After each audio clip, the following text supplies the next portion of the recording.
Bible about alcoholism. 1. Alcohol in the Bible, positive aspects. The Bible mentions alcohol, wine, as part of daily life and religious practices.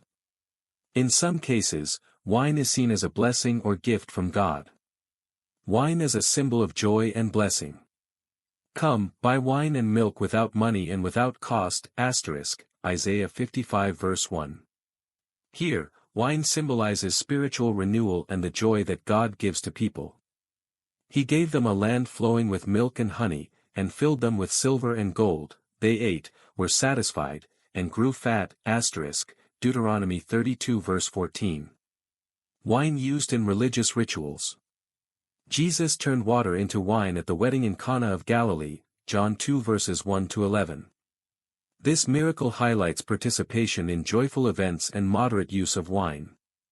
Wine is part of the Last Supper, where Jesus established the Eucharist, Matthew 26 verses 27 to 29. 2. Warnings against alcohol abuse. While wine itself is not considered sinful, the Bible repeatedly warns about the consequences of excessive drinking. Drunkenness as sin. Do not drink wine nor strong drink, neither you nor your sons, when you go into the tabernacle of the congregation, lest you die, Leviticus 10 verse 9. This was said to priests so they would maintain clear minds while serving God. And do not get drunk on wine, which leads to reckless living, but be filled with the Spirit, Ephesians 5 verse 18. Consequences of drunkenness. For drunkards will not inherit the kingdom of God, 1 Corinthians 6 verse 10. Drunkenness is considered a sin that can distance a person from God. Woe to those who are heroes at drinking wine, and champions at mixing drinks. Isaiah 5 verse 22. Examples of individuals suffering due to alcohol.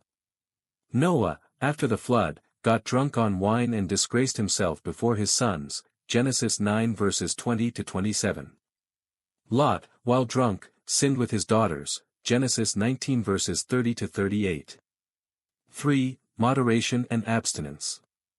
The Bible often emphasizes the importance of moderation in all things, including alcohol.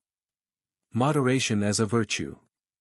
All things are lawful for me, but not all things are helpful. All things are lawful for me, but I will not be brought under the power of any, 1 Corinthians 6 verse 12.